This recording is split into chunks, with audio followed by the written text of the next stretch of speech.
Hey guys, what's going on? Drax here, back again with another episode of Scrap Mechanic. That's right, we are back, and today we are going to be messing around with a new creation that I've come up with.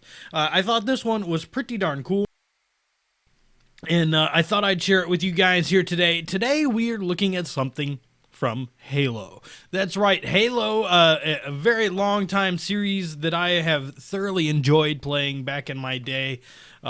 We are actually going to take a look at the Scorpion. That's right, the Scorpion! Oh man, now for those of you that have seen the Scorpion before and have played Halo, you might be thinking, what kind of atrocity is this in front of my eyes? This is not the Scorpion that I once remember from my youth. Yeah.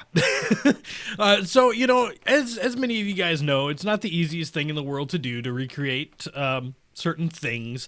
So I did the best that I could. There's way too many lights on the front. I thought it was funny. So I do apologize about that. But I do think it's pretty cool. So let's go ahead. As soon as I take this thing off the lift, it is actually kind of laggy. So yeah, we'll come back here. It opens up. This is our little cockpit room here. And then I can actually open this button here. And that's just where we hide the engines. So nothing real important in there. We'll close our door. And then it has turning. So if I turn to the right, you can see the whole cannon and everything turns to the right. If I turn to the left, everything turns to the left. And the thing is actually so incredibly heavy that we can't literally turn until we're moving. So if I turn to the right now, we have to get moving. And I just let go of right.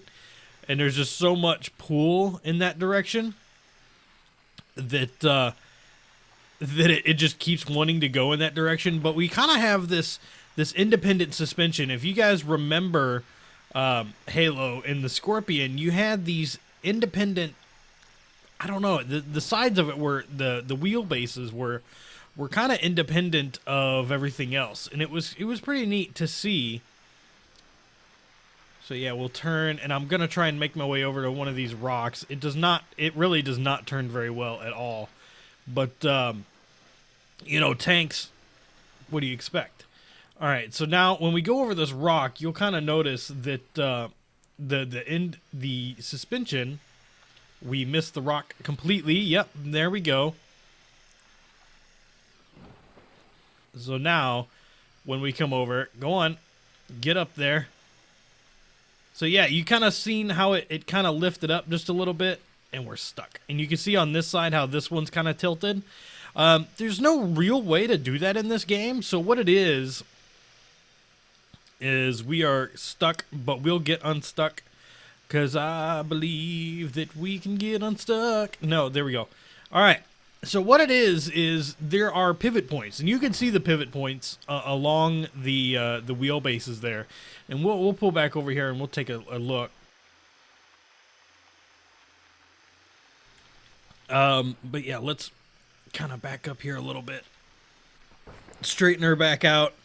Yeah, because once, like, I'm holding right, and now I'm holding left, and everything, you can see the way the cannon's going, that I'm turning left, but it just kind of locks itself up. It's a little weird. I guess there's too much power going backwards than there is going forward, and it just wants to continue in whatever direction that it's going, because it is pulling in that direction as well. So yeah, we'll get it back up here on the platform. You can see again the stuff. Let's go ahead and open her up. Come out here, and I'm going to put it back on the lift so that way we're not quite as laggy as we normally would be. But yeah, there you go. You can see if I go ahead and pull this out, you can see that we are all connected to a controller. All four of these points. So one, 2, 3, 4, those are all connected to points.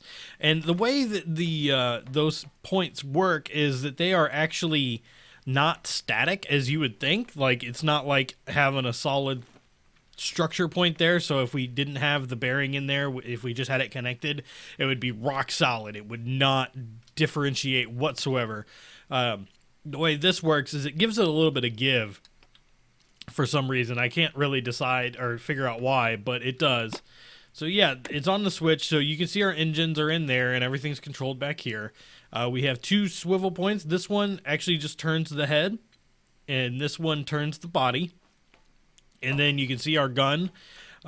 It's not probably the best replication of the Scorpion that could ever be out there, but I thought that it was pretty cool, and I thought I'd give it a try.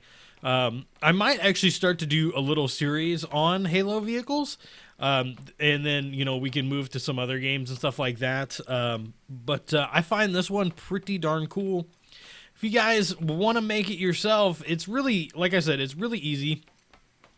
If you break it down, there's 2 platforms. You have a platform there, a platform there. You have a pivot point in the middle, and then on the inner sides, towards the middle, there's one connection. This thing is not connected anywhere else. As you can see, nowhere else along there is it connected except for this point right here, and that's very similar to how the Scorpion in Halo is as well. And so that's all you got. I mean, you don't even need the swivel gun if you don't want to. If you just want to use this base for something else, you could do so. I have the big tires and everything. You know, just it's really simple. It's just a really simple design. There's a lot of extra stuff thrown on it. There's a lot of weight because I used all metal because it is a Scorpion. You know, if it wasn't metal, this is an air conditioner block. These are like electrical panel blocks.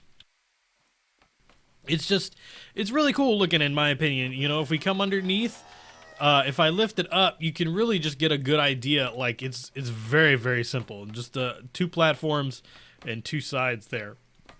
So yeah, if you guys like this video, please hit the like button. If you haven't already, please subscribe. This is probably the first of a couple different Halo vehicles. I think I might tear out the Warthog next and see how that does. But yeah, I had a good time building this. It was nice. You know, I've tried doing creations that are just kind of like off the cuff, like not really having an idea, and I'm not that creative just on my own. So having an idea of something to go off of, like a specific idea, was really nice. And so I will be trying to do this a little bit more often, and I hope that you guys will enjoy it. I just noticed something right over here. There we go. But yeah, that's gonna be it for today, guys. Hope you enjoyed. If you liked the video, please hit the like button. If you haven't already, please subscribe, and I will see you in the next video.